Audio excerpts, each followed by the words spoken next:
Hidup umur ini kuasa Allah Subhanahu wa taala.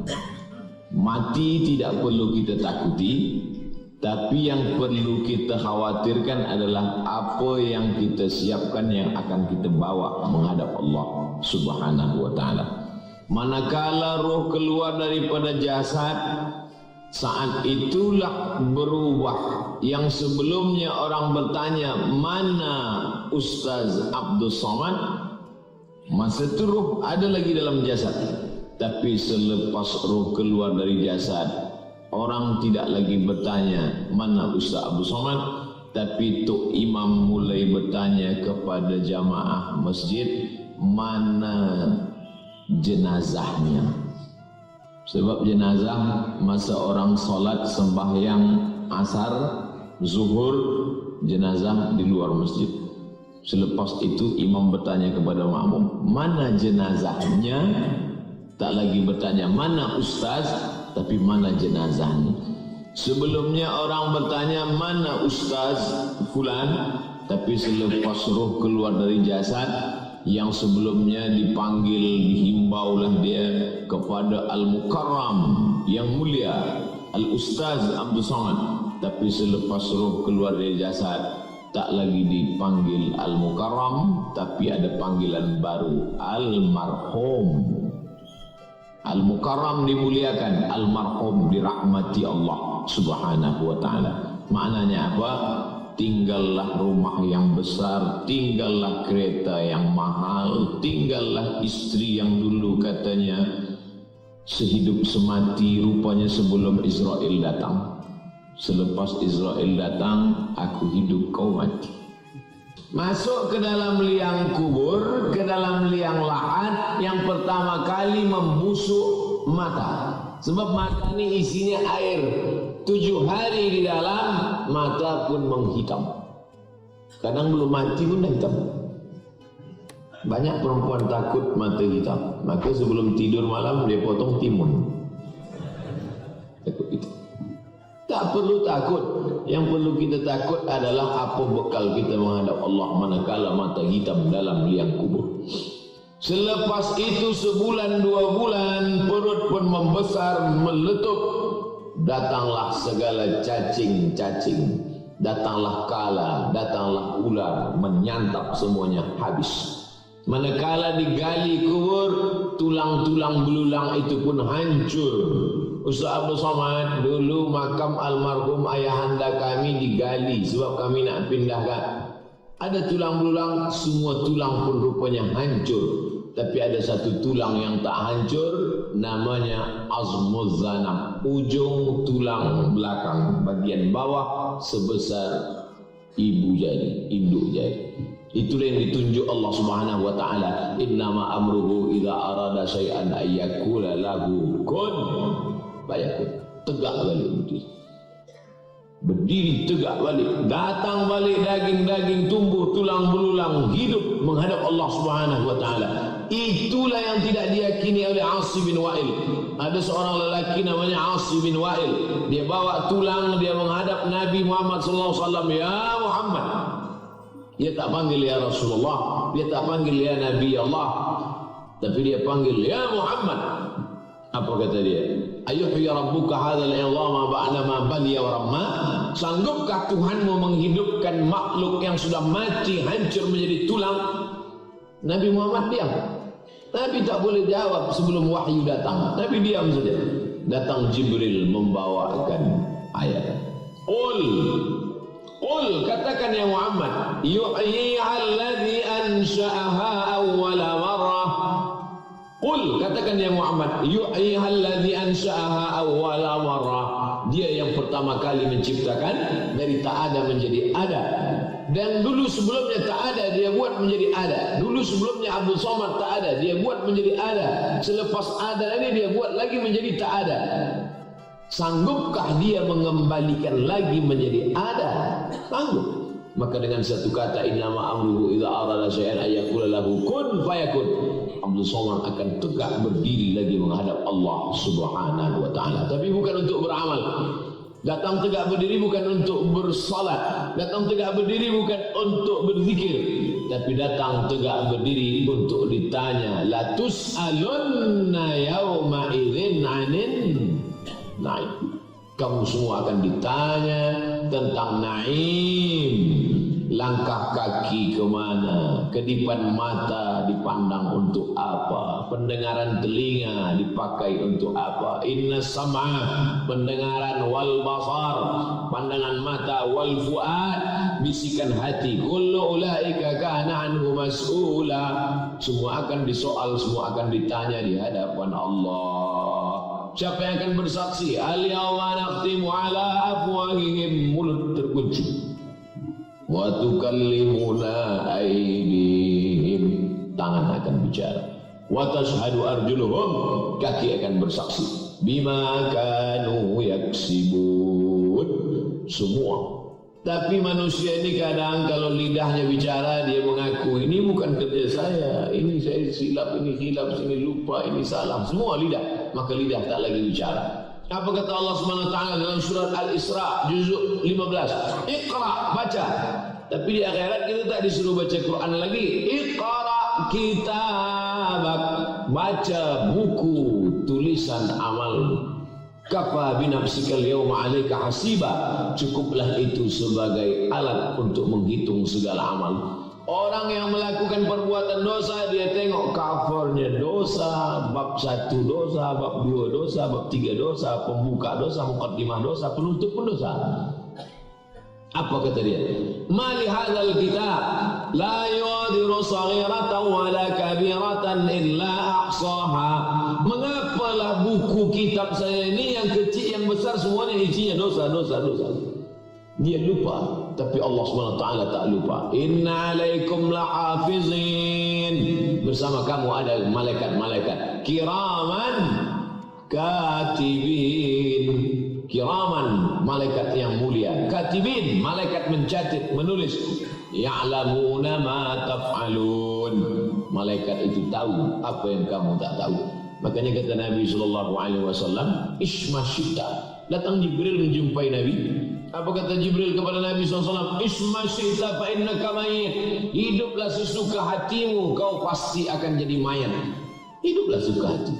Nak hidup cara sekular, nak hidup macam Fir'aun, hiduplah.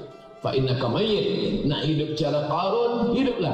Nak hidup cara siapapun, hiduplah. Fa innaka mayyit. Tapi ingat, kau akan menjadi mayat dan akan menghadap Allah Subhanahu wa ta'ala. Walaqad ji'tumuna furada, kamu akan datang menghadap aku, kata Allah, furada, sendirian. Kama khalaqnakum awwala marrah, sebagaimana kamu dulu keluar dari rahim ibu kamu sendiri, maka kamu pun juga akan datang menghadap aku bersendirian.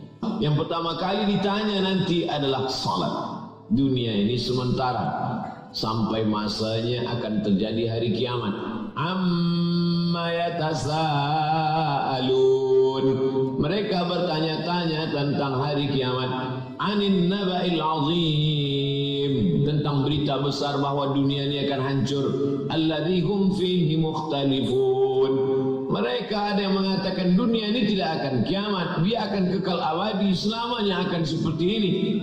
Hum yakhtalifun, kalla, kata Allah tidak. Kalla, sekali-kali tidak.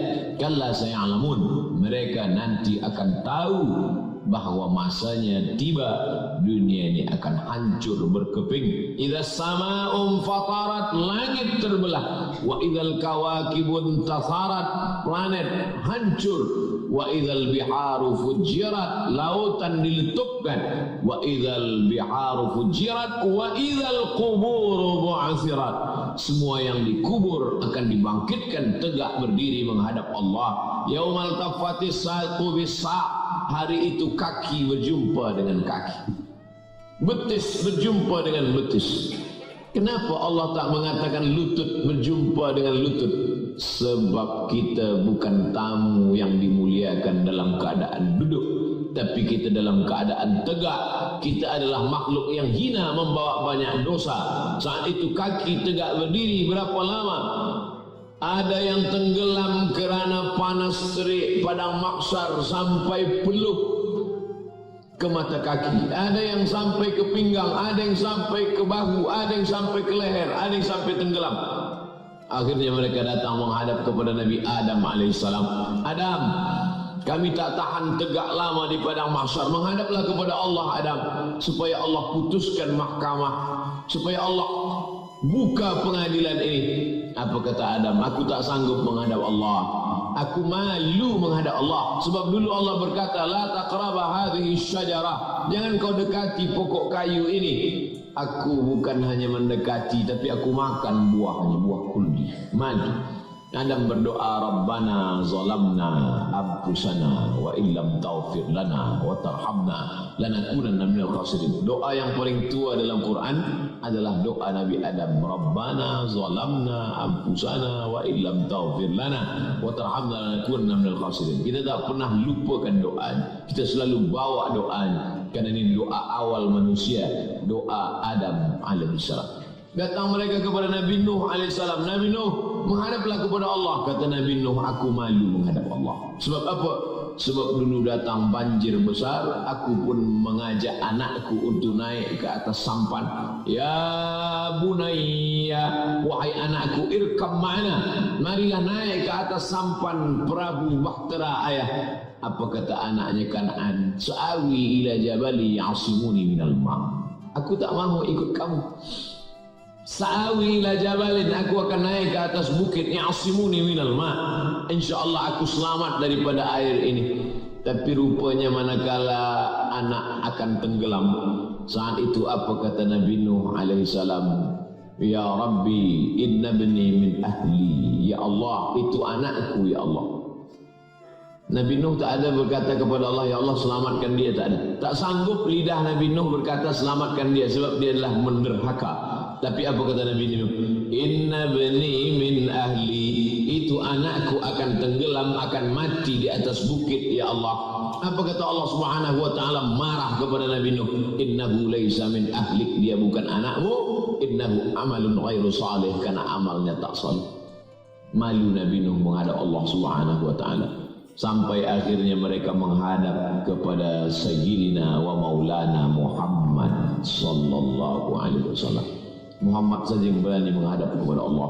Oleh sebab itu, kita boleh jadi umat yang umurnya paling pendek, yang ibadahnya paling sikit, tapi karena Nabi kita yang awal berani menghadap Allah, maka kitalah yang pertama kali masuk ke dalam surga Jannatul Firdaus. Datang sahabat bertanya, wa in zana wa in sarak, bagaimana kalau dia berzina, bagaimana kalau dia mencuri? Kata Nabi, wa in zana wa in sarak, dia berzina, dia mencuri, tetap masuk surga. Yang mencuri masuk surga, yang berzina masuk surga. Oh, sedapnya jadi umat Muhammad SAW.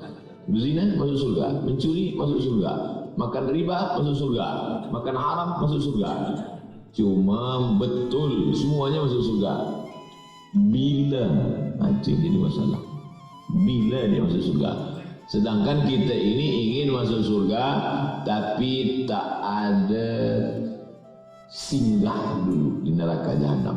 Makanya kita selalu berkata subuh, lepas subuh 7 kali, Allahumma ajirna minan nar, Allahumma ajirna minan nar, Allahumma ajirna minan nar, Allahumma ajirna minan nar, Allahumma ajirna minan nar, Allahumma ajirna minan nar, Allahumma ajirna minan nar, Allahumma ajirna minan nar.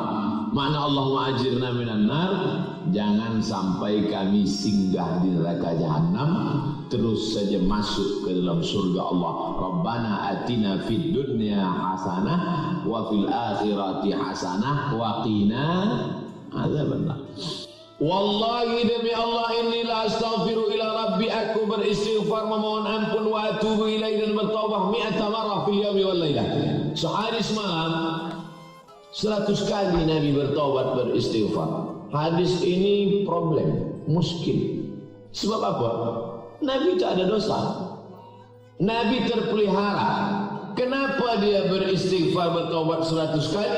Dikaji-kaji oleh ahli hadis. Kenapa Nabi bertaubat 100 kali? Apa dosa Nabi? Nabi tak ada minum khamar, Nabi tak ada berjudi, Nabi tak ada berzina, Nabi tak ada makan riba.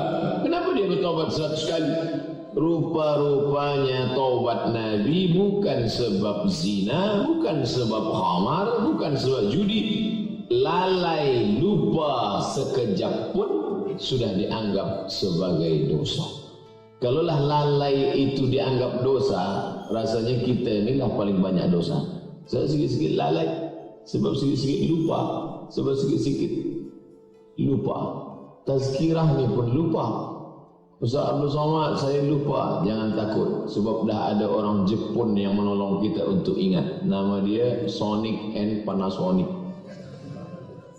Mereka ni datang mengingatkan kita. Maka hari ini rekod semua. Jangan takut, jangan khawatir. Yang lupa diingatkan lagi. Ustaz Abdul Somad, saya tak ingatlah apa tazkirah Ustaz tadi. Jangankan tuan-puan, saya yang menyampaikan pun lupa. Manusia, al-insan manusia. Makanul khata' wan nisyan, tempatnya lupa, silap, salah. Bila ada orang berkata, saya tak pernah silap, saya tak pernah lupa, saya tak pernah salah, masa itu dia sedang silap, lupa, khilaf dan salah. Oleh sebab itu maka kita yang lupa ini diingatkan balik. Ingat mengingatkan itu bahasa Arabnya tazkirah. Hadhihi tazkirah.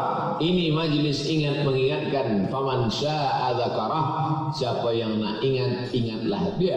Siapa yang tak ingat, maka lupa, lalai, itulah yang akan membuat dia masuk ke dalam azab Allah Subhanahu wa taala.